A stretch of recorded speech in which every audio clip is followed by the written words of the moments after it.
I was supposed to give a talk in the Wembley Arena in Wembley, London, in LG Arena, NEC Birmingham, as well as Sheffield Arena in Sheffield. All these venues had a capacity of 10 to 15,000 people, and these are prestigious venues. Just 3 weeks before my lecture tour, there was an article which came in one of the leading newspapers, that is Sunday Times.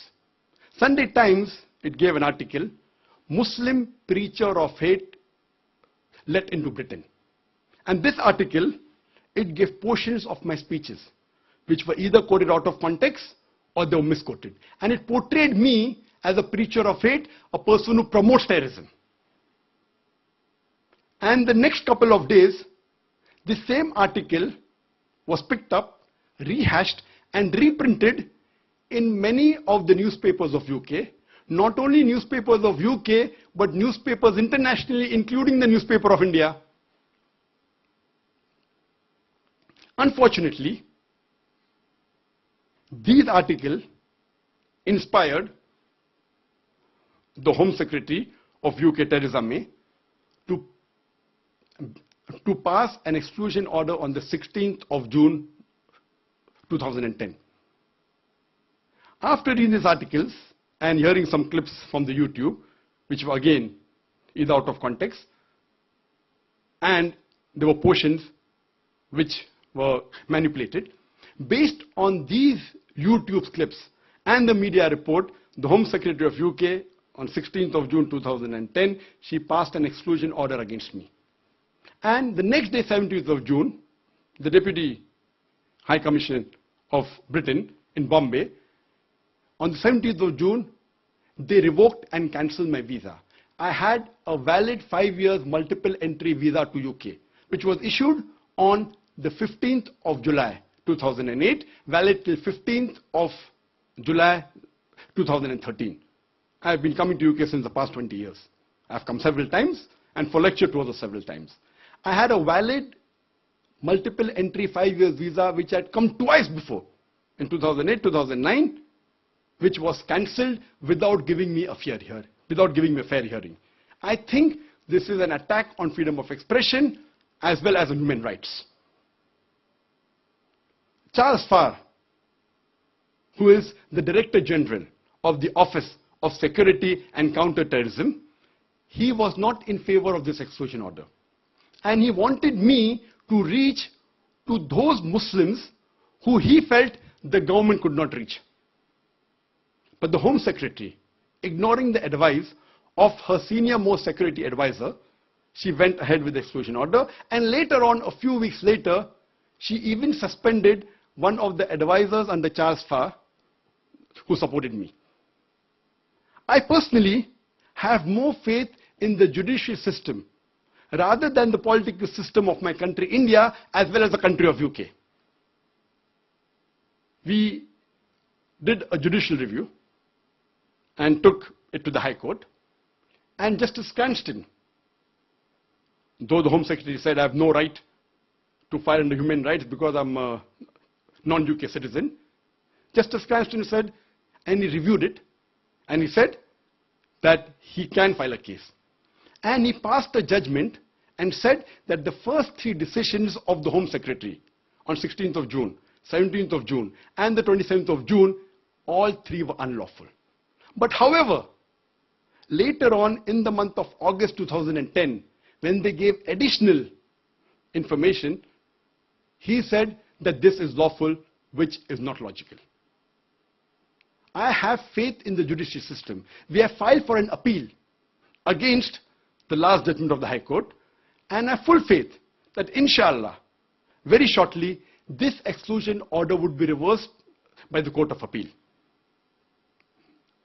I hope in future I may have the chance to meet the Home Secretary Theresa May personally and explain to her the peaceful message of Islam and remove any misconception about Islam or any of my lecture that she may have.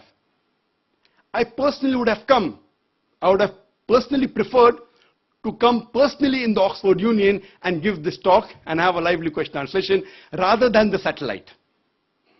Last month, I had gone to France. I was in Paris. We had a board meeting of our trust, Islamic Research Foundation International, which is based in UK, as well as Universal Broadcast Limited. Because I could not come to UK, I called the board members to Paris, and I was shocked. Normally, the world feels that France is more strict against Islam than UK. But when I applied for visa, I got it within 1 hour.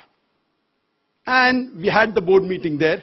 I would prefer having it in UK, but because of the exclusion order, which I feel the Court of Appeal very shortly will reverse it. And though the world may think that because of the exclusion order, it is an attack on freedom of expression. But I would like to thank the Oxford Union that even though an exclusion order has been passed on me, yet they permitted this debate or this lecture for the question answer session.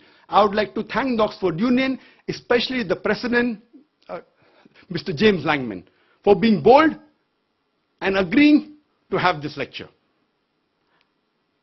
The Oxford Union may or may not agree with my speech.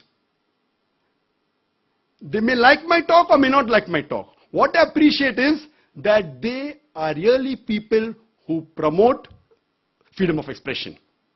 I would like to conclude my speech by giving a message. Peace is the only solution for the problems of humanity. Many nations, many countries have armies. They have got military, they have got navy, they have got air force. Some countries have weapons of mass destruction. Some have nuclear weapons. Believe me, all these are not the solution for the problems of humanity. The only solution, according to me, for the problems of humanity is peace. There may be differences. There are differences in culture. There are differences in languages. There are differences in color. There are differences of society. Irrespective of the differences, one common factor amongst all human beings of the world is that all want peace. According to me, peace is the only solution for the problems of humanity. I said at the starting of my talk, Islam is derived from the Arabic word salam, which means peace. And this word salam is mentioned in the Quran no less than 43 times. It's mentioned no less than 43 times, and along with its derivatives, it's mentioned no less than 143 times. Salam, peace, is mentioned in the Quran no less than 143 times. And I started my talk by greeting all of you, Assalamu alaikum, which means peace be on all of you. The Quran says in Surah Yasin, chapter number 36, verse number 58, that peace is a salutation from the Lord who is the most merciful. One of the attributes of Almighty God is As-Salam, the source of peace. Quran says in Surah Al-Hashr, chapter 59, verse number 23, it refers to Allah, Almighty God, as As-Salam, the source of peace.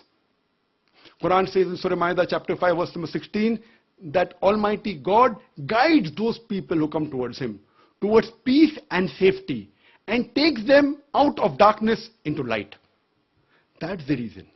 Every chapter of the glorious Quran, there are 114 chapters in the Quran, every chapter except 9 starts with the beautiful formula, Bismillah ar-Rahman ar-Rahim, in the name of Allah, Almighty God, the most merciful, the most gracious. According to me, peace is the only solution for humanity. And I am a person who spreads peace. My mission is to spread peace. And as many may be aware, that I started a global Peace TV network about 5 years before, in January 2006. In January 2006, I launched the Peace TV in English. 2.5 years later, in 2008, Peace TV Urdu, and inshallah, in the next couple of months, in April 2011, we will launch the Peace TV Bangla. Today, Peace TV English is the largest watched